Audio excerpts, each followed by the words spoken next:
What's the personal protective equipment situation in Pima County right now?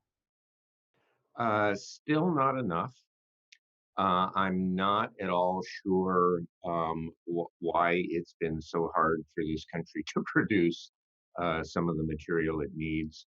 But the hospitals right now for day-to-day use are in really good shape.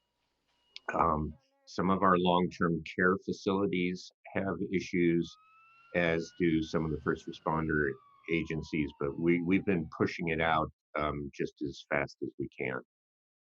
There are some hospitals and doctors' offices and clinics that are obviously they're all running according to CDC guidelines. Any reports that they've had to push the boundaries because they don't have the equipment and they're trying their best given the circumstances?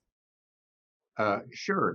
In some locations, they are telling us that per existing guidelines coming out from CDC and our state, that they are stretching the supply, but they're doing it the way they're supposed to. They're doing it in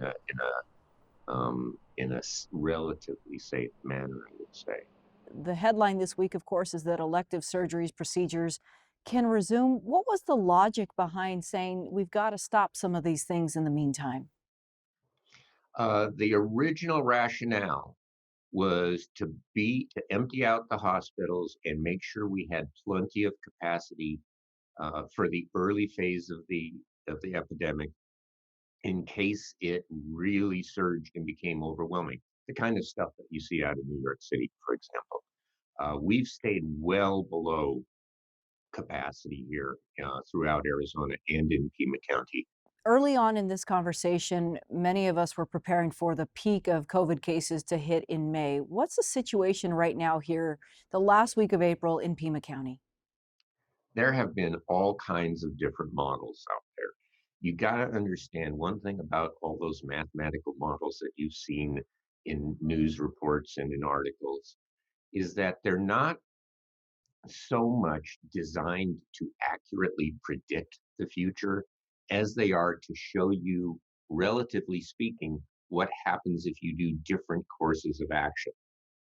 The one thing you don't want to do is open up everything all at once too soon. We've made a lot of sacrifice, economic and social sacrifice to this point, to keep the spread of the disease slow so that it doesn't get out of control.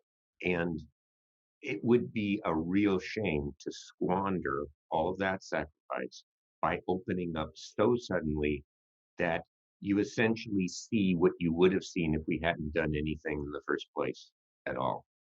Would you say that Pima County is in decent shape? Right now, we're looking okay.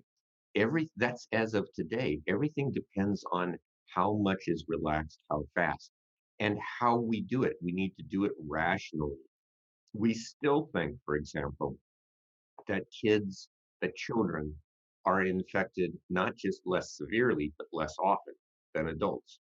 But given that, it probably makes sense to open up some children's activities, whether you're talking schools or summer camps or something like that, sooner than some other businesses. So we're working pretty much hand in glove, all the counties and the state health department, in developing our criteria that we think are important um, for a phased reopening.